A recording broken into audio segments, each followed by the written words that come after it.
Uh-oh, Go pin. I did pinned. Oh, that's, That's weird. I don't know why. may I, Can you turn your camera off? for just a sec? Sure. All right. I don't know why that's happening. Okay, now it should be fixed. No problem. You can have it on or off as you wish. Okay. Okay. I should tell people just to have the cameras off when we go over. Yeah, It there we still go. seems like No, it's on speaker view. It's good. That's normal now. Now we're in the right mode. okay. It's all good. Okay. Tech. So yeah, so you can start with Namo Tassa.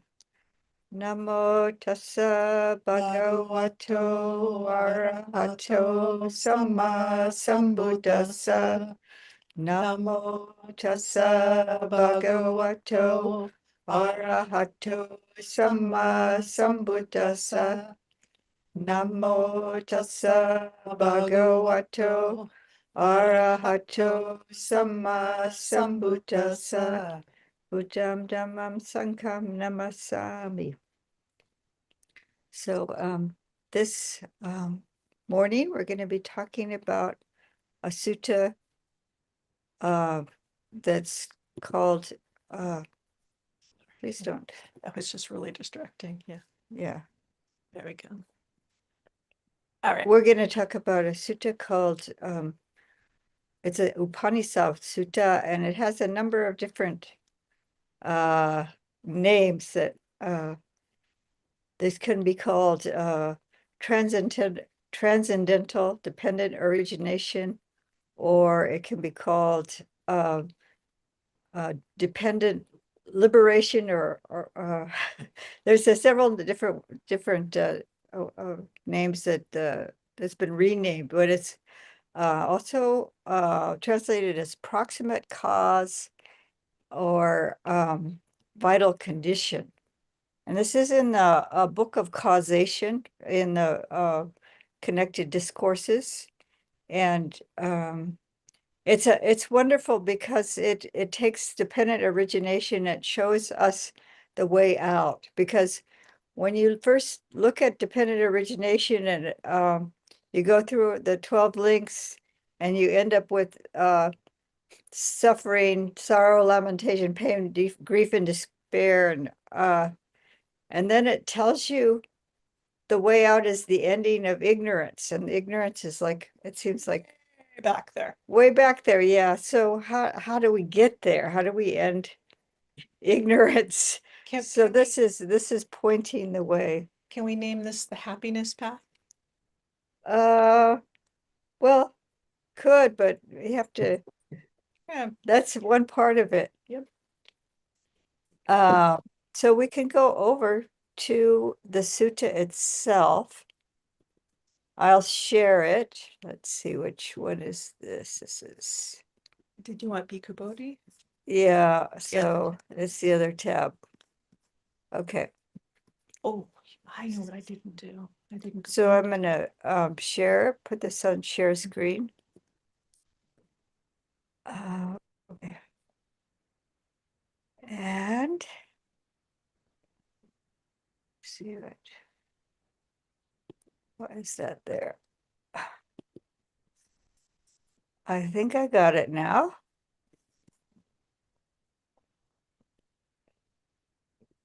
There. So this one, Bhikkhu Bodhi has translated as proximate cause. If you look at Bhante, You shared your whole screen instead of sharing just the window, so it's really small. okay. So let's do stop share. Why does it do that? I think because the Zoom interface is changed. Yeah, and then you want this one. Okay. Now does it work? Beautiful. Okay. All righty. Glad I have someone here that can help me with this. Okay, so I'll start reading. Okay, I just wanted to check one more thing. I guess I can't from this view. I just saw some Oh, yes, I saw in the chat that Ajahn Kovalo calls it the well-being cascade. Oh, that's And, one of the, and oh, yeah, that's, he has a whole, that section, there's a whole book. there's a whole book with the well-being cascade, but there is a section to it, which is the well-being cascade. But this whole teaching does have to do with causality and understanding causes and understanding the situation we're in as human beings. So I'll start reading, and we're going to just read through, and then we're going to go over to a document I prepared. So we'll take turns reading. At Sawati, bhikkhus, I say that the destruction of the taints is for one who knows and sees, not for one who does not know and does not see. For one who knows what, for one who sees what, does the destruction of the taints come about. Such is form, such is its origin, such is its passing away, such is feeling, such is perception, such are volitional formations, is consciousness, such is its origin, such is its passing away. It is for one who knows and sees thus, for one who knows and sees thus, the destruction of the taints comes about. So I'm just going to point out, I think most people would know that have done any reading and studying in Buddhism. This is the 5 khandhas he's talking about, the 5 aggregates. So just seeing their origin and seeing their passing away. So it's really understanding the impermanence of the aggregates. I say, bhikkhus or anyone, that the knowledge of destruction in regard to the destruction has a proximate cause. It does not lack a proximate cause. And what is the proximate cause for the knowledge of the destruction? It should be said liberation. So would you like to start reading? Sure. I say, practitioners, that liberation too has a proximate cause. It does not lack a proximate cause.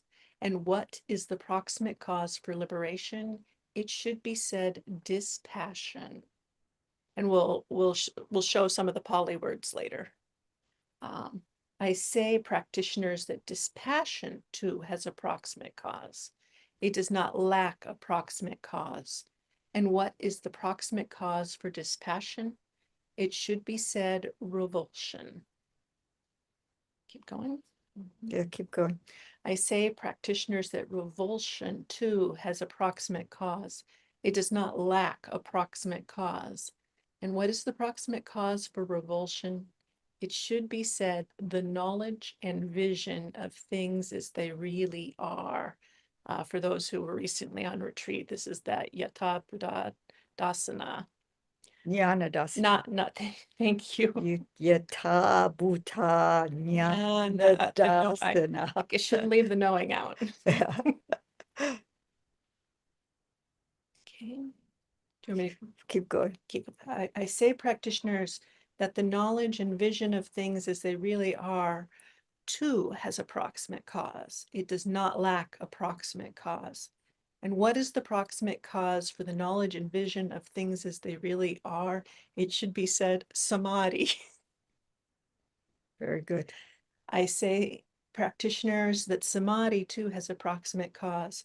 It does not lack a proximate cause. And what is the proximate cause for samadhi? It should be said happiness. I say, practitioners, that happiness too has a proximate cause. It does not lack a proximate cause. And what is the proximate cause for happiness? It should be said serenity. I say practitioners that serenity too has a proximate cause. Oh, it's tranquility, but Tranquility. Okay. You- I know that's not your favorite translation. that's okay. Okay.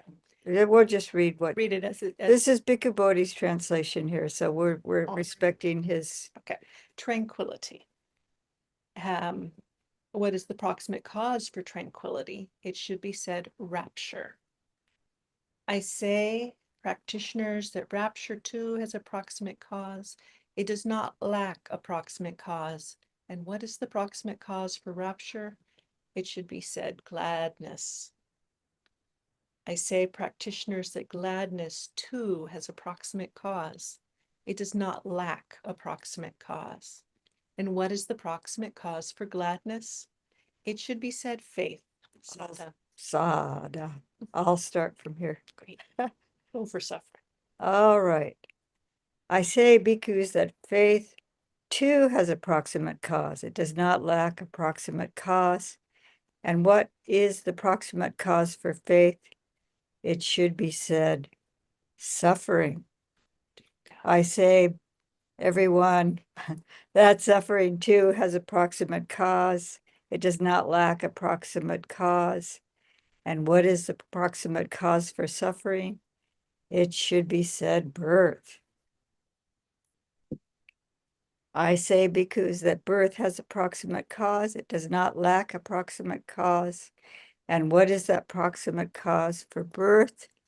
It should be said existence. This is bhava. I say, bhikkhus, that existence too has a proximate cause. It does not lack a proximate cause. And what is the proximate cause for existence? It should be said clinging, upadana. I say, bhikkhus, that clinging too has a proximate cause. It does not lack a proximate cause. And what is the proximate cause for clinging? It should be said craving.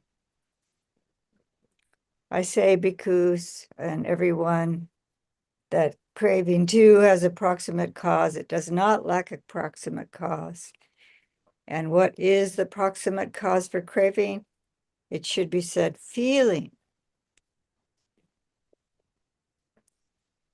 And then it's for feeling, it should be said contact. For contact, the six sense bases. For the six sense bases, name and form. For name and form, consciousness. For consciousness, volitional formations. Where do volitional formations come from? I say that volitional formations too have a proximate cause. They do not lack a proximate cause. And what is the proximate cause for volitional formations? It should be said ignorance. Mhm.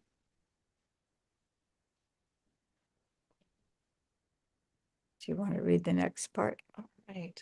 Thus, with ignorance as proximate cause, volitional formations come to be. With volitional formations as proximate cause, consciousness. With consciousness as proximate cause, name and form. With name and form as proximate cause, the six sense bases. With the six sense bases as proximate cause, contact. With contact as proximate cause, feeling. With feeling as proximate cause, craving. With craving as proximate cause, clinging. With clinging as proximate cause, existence. With existence as proximate cause, birth. With birth as proximate cause, suffering. With suffering as proximate cause, faith. With faith as proximate cause, gladness. With gladness as proximate cause, rapture. With rapture as proximate cause, tranquility. With tranquility as proximate cause, happiness. With happiness as proximate cause, concentration. Samadhi. Samadhi. With samadhi as proximate cause, the knowledge and vision of things as they really are. With the knowledge and vision of things as they really are as proximate cause, revulsion.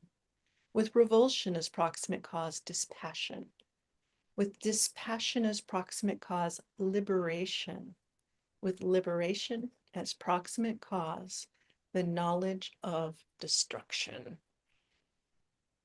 Just as bhikkhus, bhikkhunis, lay people, everyone, when rain pours down in thick droplets on a mountaintop, the water flows down along the slope and fills up the clefts, gullies, and creeks.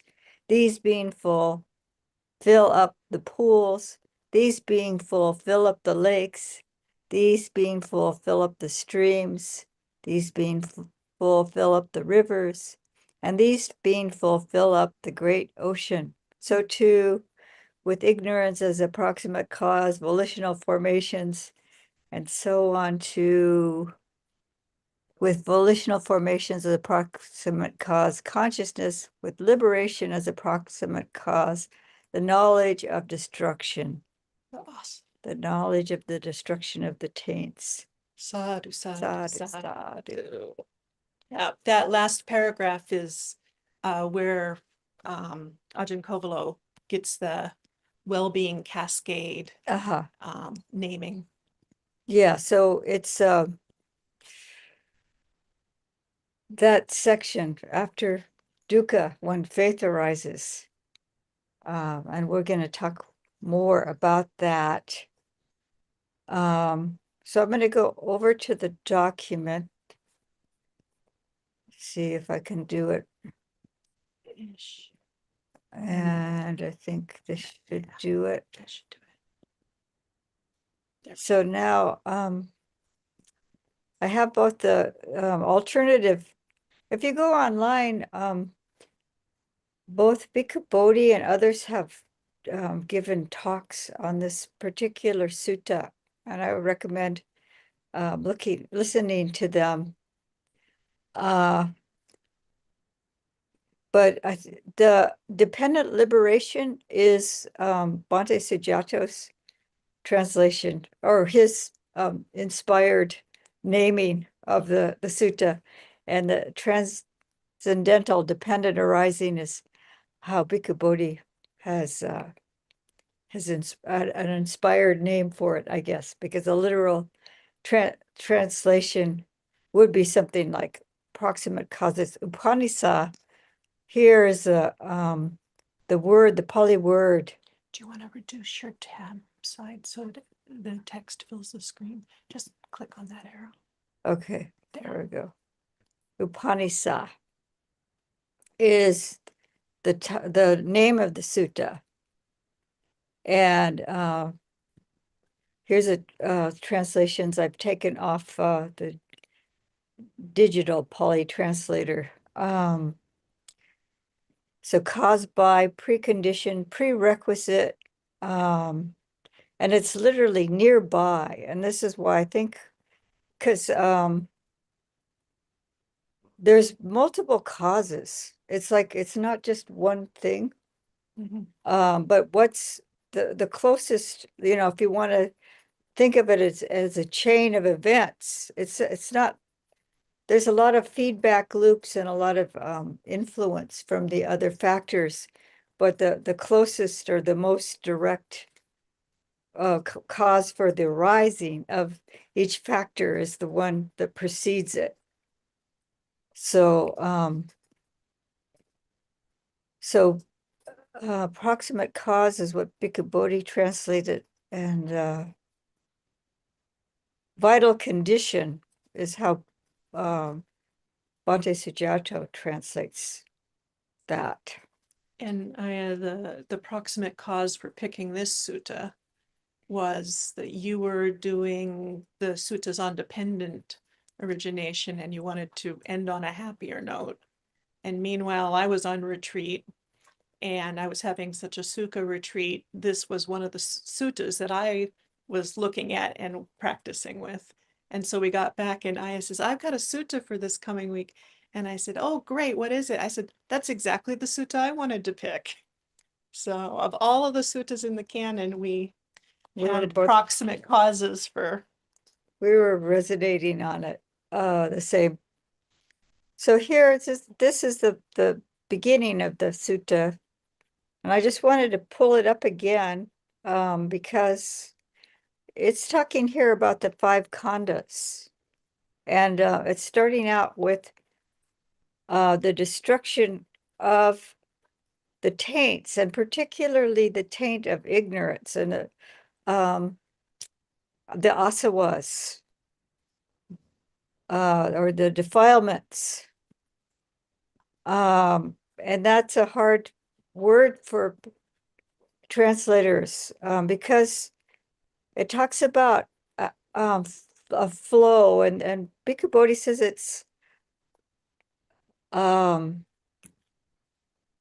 difficult to discern which direction the flow is. In some translators say outflows, and some say inflows.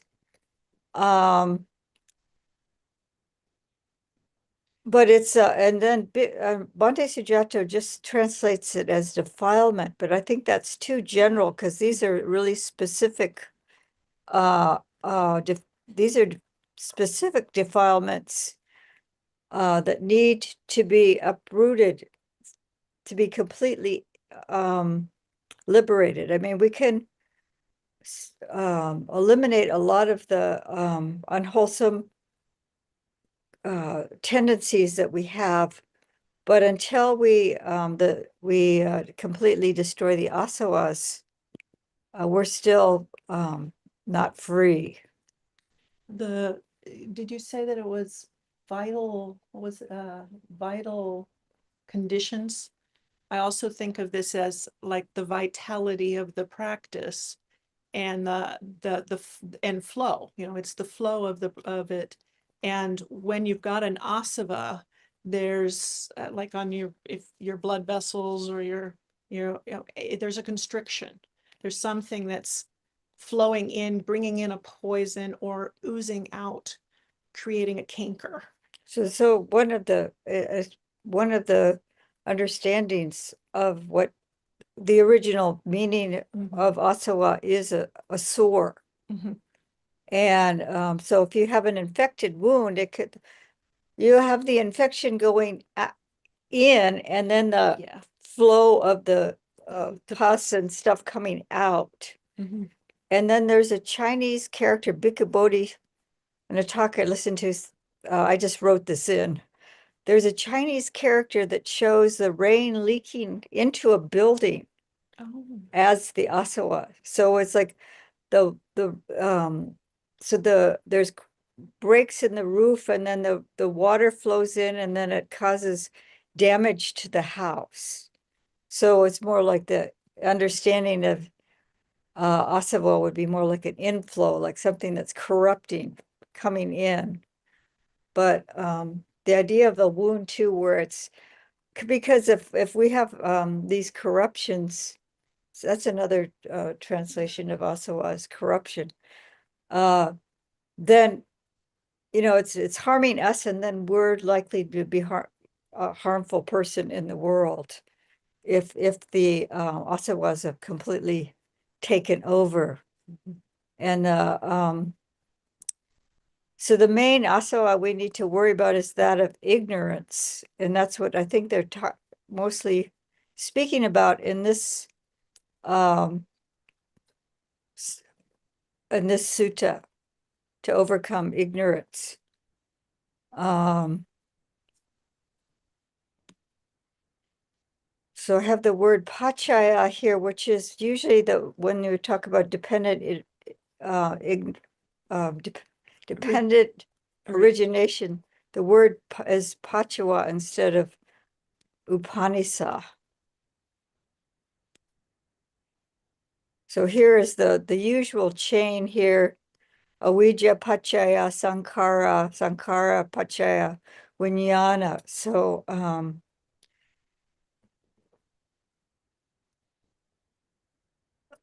So as a dependent on each of the following, each of the previous, the other one arises.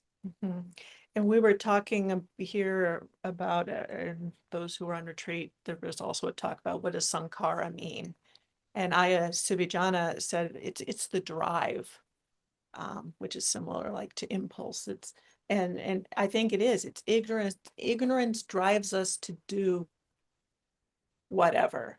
And that ignorance may or may not be wholesomely inclined. It's ignorant. But it can get us into trouble because the drive, the impulse that neither one of us are terribly fond of the translation choices. That's so this is a Bhikkhu Bodhi's translation of Sankara, and Bhante Sujato's translation is choices. Yeah. And there's like willed activity. There's a lot of different ways that Sankara is translated. But this in our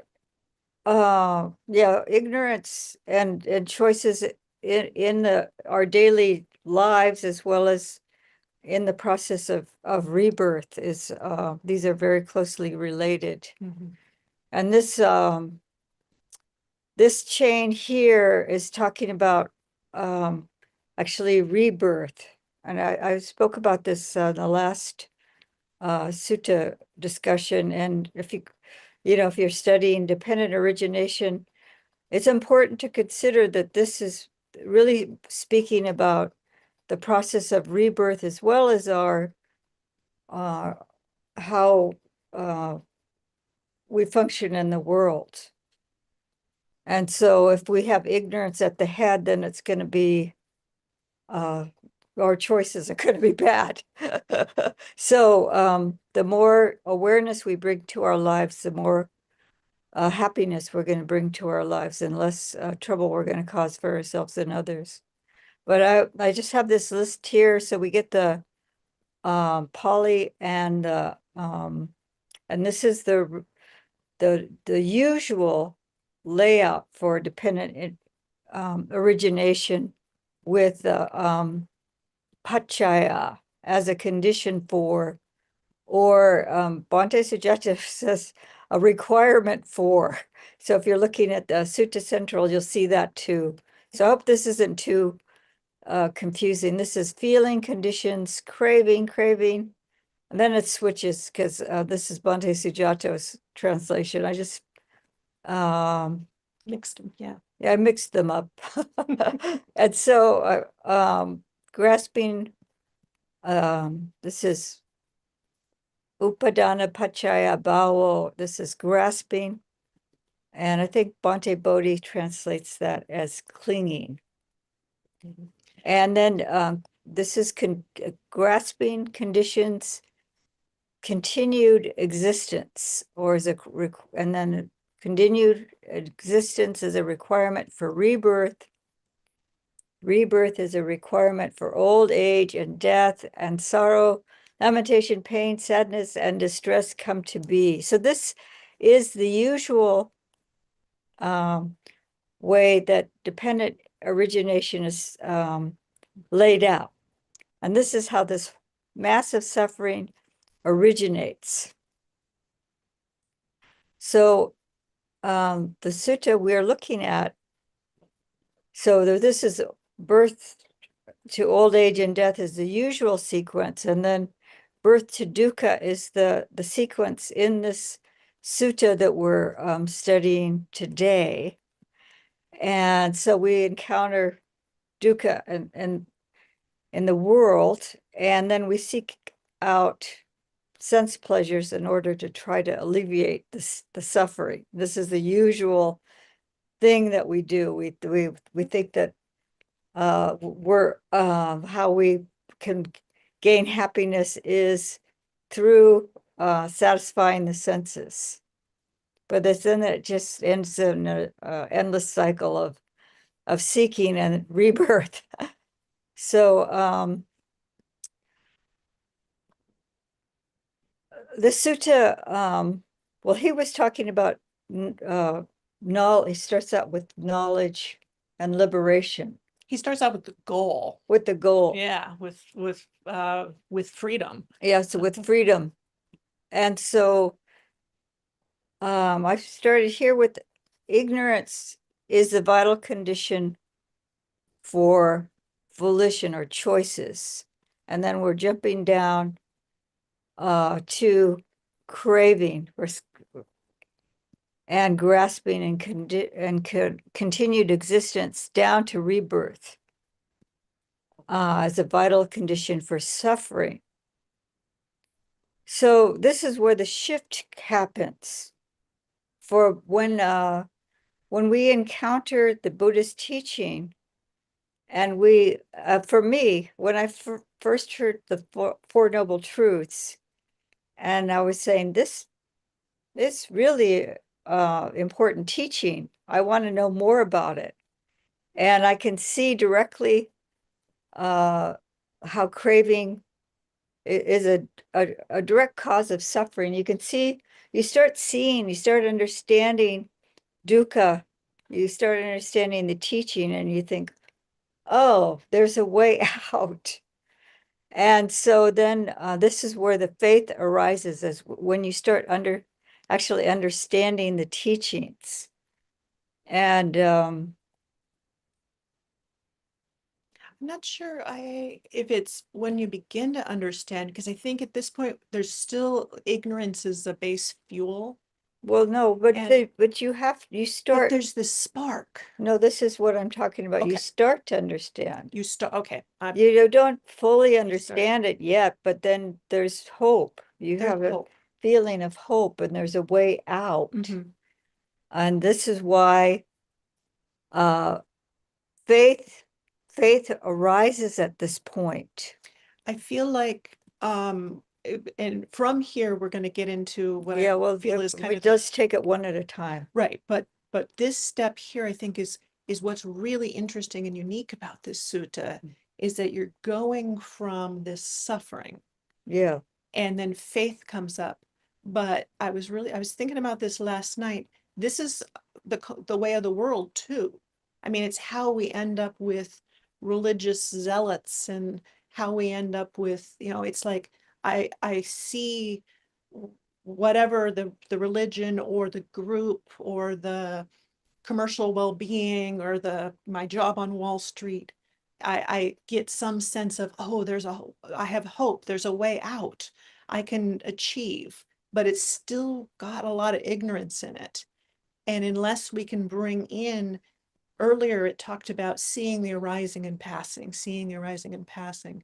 So it's only when it starts to get met with wisdom that does the joy and the things that we're about to go into lead to liberation. So at some point we have to really start to see what are these asavas eating at us or superating from us. it's um so faith um is a vital condition for joy, and this is energy that comes up Right. at this point. And Bhikkhu Bodhi, no, it was Ajahn Brahmali was saying you actually need mindfulness as well as and energy And energy. at along with the faith. And then I started thinking about it, and there's like all five spiritual faculties are needed. So, but the faith is the starting point, and then we start applying the mindfulness is a awareness, and this awareness is what helps us develop That's it. wisdom. And That's then it. the also the when we're working with energy, if you think of energy in terms of sama wayamo with a right effort, then you're abandoning unwholesome qualities and developing the wholesome qualities. So it's like this is kind of like, in a way, it's a shorthand. It's we got on the path because we suffer. We're looking for a way out. And then when we hear the Buddhist teaching, we start understanding it. We start getting a fundamental understanding. Then the faith is going to give us energy to really apply ourselves to the path. And it's that mindfulness you just mentioned that addresses the concern Yeah. of going off on an unwholesome faith. Yeah. So this is This is specifically talking about this process with awakening. And so I think This all doesn't happen instantaneously. And this is a thing that it is a causal chain, but this is going to take a while, and we'll have the initial pamoja, and this will set us on the path, and we will be experiencing, happiness. And as we're developing on the path, we'll start feeling more ease and more joy as we see how, the changes in our lives and our minds. And then yeah, all of this will be gaining intensity. I think it may be again and again and again we go through some of these um to the point where we're attaining samadhi. But we will be attaining a certain amount of calm and stillness of mind, as we progress on the path.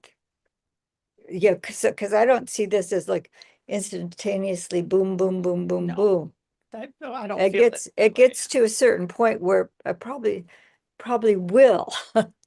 And but our understanding, see, this is showing that we're going from samadhi to truly knowing and seeing, and this is showing the association between insight and samadhi, or samatha and vipassana. These two, this is essential. It's saying this samadhi is essential for really truly knowing and seeing. And then we start seeing things more and more clearly. And then there's where we had this discussion about this word nibbida, or disillusionment. Uh, it's also translated as turning away, but we're starting to lose interest in things that we thought were actually the causes of happiness in our lives. And we're seeing through it. We're seeing through, and particularly the khandhas too. We're starting to see how unreliable uh, this physical body, feelings, perceptions, mental formations, and consciousness, how unreliable all of that is. So as that deepens, dispassion, so we're turning away, and we dispassion is also translated as fading away. So it's really you're returning away, and that grip, that hold the passion has on it is dispersing. And so we're able to let go. This is the vimutti, uh, to not be clinging, not to be holding on. So the freedom is a vital condition for knowing of the ending. So what that means is we look back and we see the destruction or the ending of the taints. This is so we see we're actually free. We're no longer held by ignorance.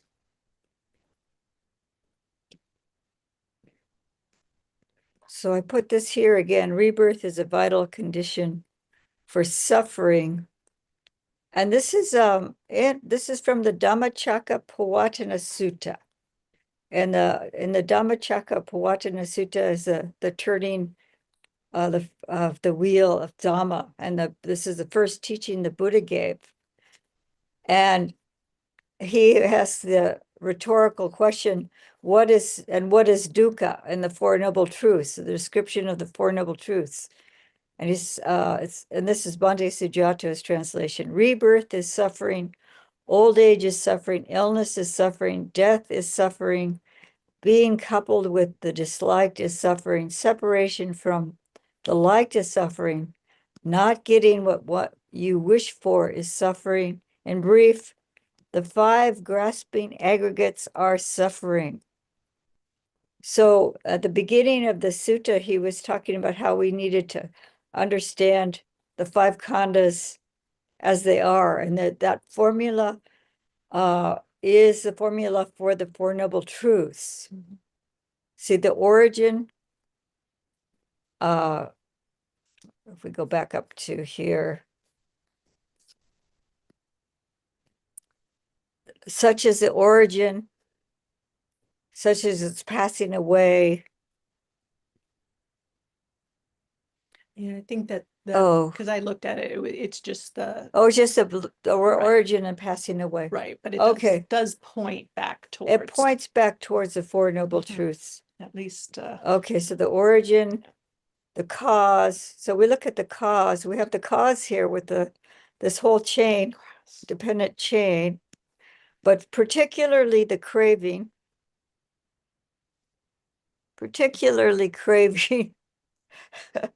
it is a cause of suffering. And letting go of the cause of suffering. So understanding the impermanence of the khandhas, of the five khandhas, understanding particularly the suffering, the impermanence, and particularly how they're not self. And this is what is the hardest one to let go of. So this whole process, so I have here that suffering is a vital condition for faith, and mindfulness and energy are needed for faith to move to samadhi and panya, to the immersion or concentration or whatever you want to call it, and wisdom, for wisdom to arise. But you see in that causal chain, that what is Kovilo calls it, the well-being cascade. the well-being cascade. When you see in the well-being cascade, how joy and leading to samadhi, leading to knowledge and freedom. So we have, we just need mindfulness and energy to have the complete right, the right fuel for how are we Yeah. using how are we using the faith energy to move through the steps in a wholesome and liberating way. She says, should we open it up or you have a me? little, is it, oh, yeah. Okay. So so this is the normal starting of dependent or the ending phase of, is that when ignorance fades away and ceases with nothing left over, volition or choices cease. And that's so this doesn't happen without wisdom. We need to have wisdom or knowledge to overcome ignorance. So this sutta is pointing us in the direction of how, first we have to have some understanding of the khandhas and suffering and the three characteristics. I mean, I don't think this all happens kind of like instantly or magically or something like that. It does take work on our part. And so um so this is the yeah, we could open it up for discussion. But I wanted to also point out, Oh, yeah. this sutta here also has the well-being cascade in it too. So it's going to be in retreat for the next 2 weeks, but I'll continue on the happiness theme while I was in retreat. yeah, so I had some notes here too. Yeah. So the one sequence of the normal sequence of dependent origination shows how we're the Bhikkhu Bodhisattva's bondage, how Yeah. it's the sustaining of bondage in the cycle of samsara, and then craving and karmic activities, or the vata or cycle, is sustained by rebirth. And this is a pachaya, as conditionality. And the conditions that lead to liberation is more like a ladder that one conditioning factors empowers the next, gathering strength. Mm-hmm. So this is the Upanisa versus the Pachaya. But anyway, thought I'd just add those notes. So we could open it up for discussion if people have questions or comments. We've got some time. I'm gonna stop the screen share. Okay, it looks like Ryan has a question. Sadhu, Aya, Suijana. Hi, and Yannicka. Thank you very much, both of you. I was wondering, so at the end, it has the image of the mountain lake getting filled up, and then all of the, then the little streams fill up the ponds, which fill up the gullies and the rivers, and it goes out to the ocean.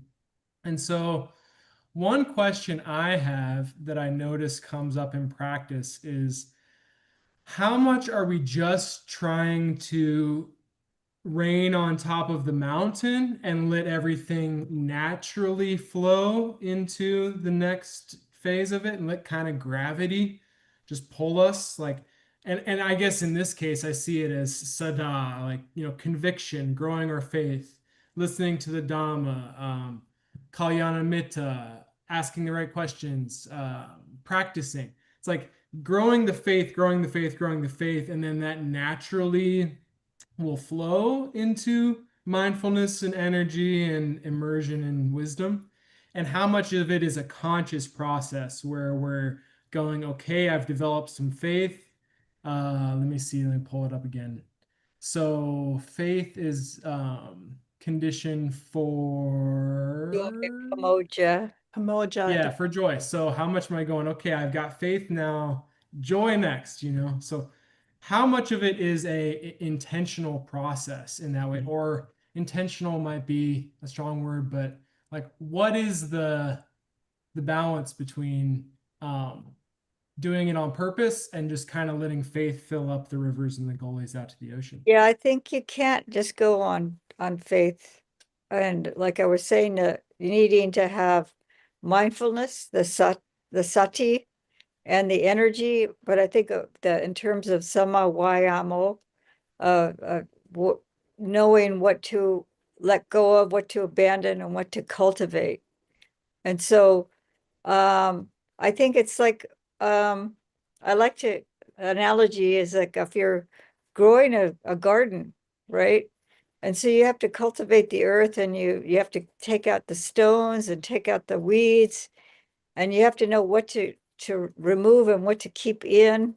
And maybe there's some plants that were from last year. You don't want to pull those out. And so, but the plants have to grow on their own. You can't force the plants to grow, but you nurture them. You make sure they're well watered and protect them from insects, and uh, fertilize them and things like that. So there is some effort that needs to be done, but a lot of it is just observation. You just go out and you look and say, oh, the ground's too dry, or I don't need to water it now because there's sufficient moisture in the ground, or there's all these insects, and when we pick them off and relocate them carefully or something like that. So a lot of it's observation, seeing what's needed, what's needed here. Uh, and initially it may be a certain amount of hard work because we've got lifetimes of habits. It's not just this lifetime, but you know, the older we are too, we have lifetimes from this habit and conditioning from this life. Yeah, for This my life. many lives of this life. Yeah, so the many lives in this life. Yeah, so initially you may have to be putting more effort in, just like when you're cultivating a garden. Because if you go on faith alone, people do go to religions out of like their charismatic leader, or they read something, they're promising paradise, and it sounds wonderful, and then everybody's all excited and happy, and but that doesn't last very long usually. There has to be some substance to it, when you see the changes in yourself, and you see Mhm. like a decrease in unwholesome or unskillful mental habits, as well as like I've given up a lot of behaviors, uh, you know, uh, and it just, some of it happens naturally because you lose interest. You realize this is more important to me than what I used to be doing. Things do kind of fade away on their own. And uh yeah, but I think um there is a certain amount of like you're talking about the rain, like listening to teachers or people who inspire you, or and reading the suttas and things like that, for me, are what inspire me. So like the word sada is translated as trust or confidence or faith, Mhm. but faith has a kind of an emotional element to it, so that it's not like yeah, it's not like a ignorant kind of faith. It's a wise faith, and it should be paired up with developing wisdom. It can't stand alone. It really is. Faith needs the other.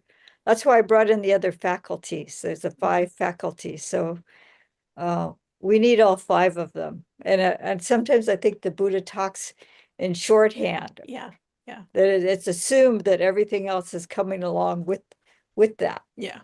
not just the faith alone. And then the you know and whoever he's speaking to would understand that. One of my past lives in this life was in mathematics. And so I use the terms like necessary and sufficient conditions. And so, you're seeding the clouds to have the rain land. But another one of my previous lives was also, I was a dancer. And so, it's like, to get the flow, you have to do the practice. I have to spend the time at the bar training the body so that when it's on stage, it moves. So we do have to put in some effort to be able to have that natural capacity. And I like to use confidence for sada, because it brings to mind to me that it's coming back to the scientific perspective of it makes sense. You know, the Four Noble Truths, the five faculties as I'm moving in the world, they have results. I see the cause and effect. And so the trickle down. Now, I was just on 5 weeks of retreat. And so I come back to the city and I start to engage in the things and have a medical appointment the very next day. And the nurse says to me, "You look happy on the inside and the outside." And I think that is it, trickling down. The person on the bus that same day that I met, who's in distress and he just needs to get to the pharmacy. So I help give him directions. And he says to me, "You're one of the good ones." Yeah. So this is us being that, and then that trickles out to the nurse and the person on the pharmacy. And so I think that as we build Dhamma communities, that's what we're doing too. So, Scott, do you have a comment or a question? Not really. It's not my forte. Okay. Yeah, I don't know how new you are to it. This is like a taking a big chunk all at once if you're Yeah. and so the with the Dhamma it's there's smaller pieces you can take like I spent like a year looking at the five faculties and that's and there's all these connected pieces that we can really focus on Mm-hmm. and Mm-hmm. so the dependent origination is probably one of the most complex of teaching, and this is like interweaving two Mm-hmm. causal chains. It's a and so it's a it may be a lot at once if you're I don't know how new you are. Not new. It's not too much. I mean, I basically grasp the basic concepts of it. Mhm. But I just for me, just it seems like I'm working on one at a time. I'm not Yeah, ready to that's really progress. good. It's really important. Well, Yeah. and that's what's so amazing about it is like the confidence can come that when I'm working on this, it's all of these other things are going to follow. Mhm. Yeah. And that's what I love about it. It's like, oh wow, I don't have to swallow the whole galaxy in Mhm. one bite. I can just nibble on the cheese of this moon or something. I don't know. Strange analogy. I don't Chiefs of the moon. know. Right. Yeah, Cool. Well, thank you. Yeah. you're welcome. Yeah.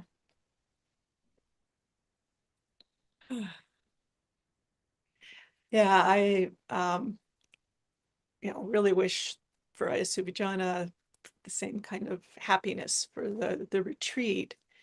And then over the next couple weeks, maybe we will be taking like some of the bits, but we're reaping the benefits of I've Subhajana's been going through the dependent origination for, was it the whole 5 weeks I was gone? No, No, okay.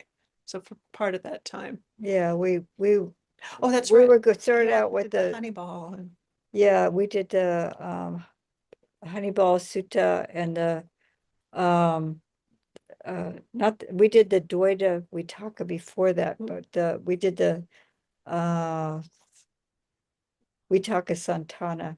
mhm. Anyway, So so I each one of those are taking the bits, and what you're getting today is the synthesis. Mhm. well, I don't know, it just progressed in that way. I don't know. They're all interrelated. Yeah. One thing leads to another, in my mind anyway. Thus says So, the sutta. yeah. So does anyone, Brian, do you have another question or comment or? We're at the top of the hour. Do you want to do the closing and then go offline for any private ones, or do you want Oh, okay. anything you'd like captured on recording? We can take a minute for that, or we can do the homage to the Buddha and then take it offline if you had anything, if you wanted to ask more. Does Okay. that seem? Yeah. Okay, we can Okay. close.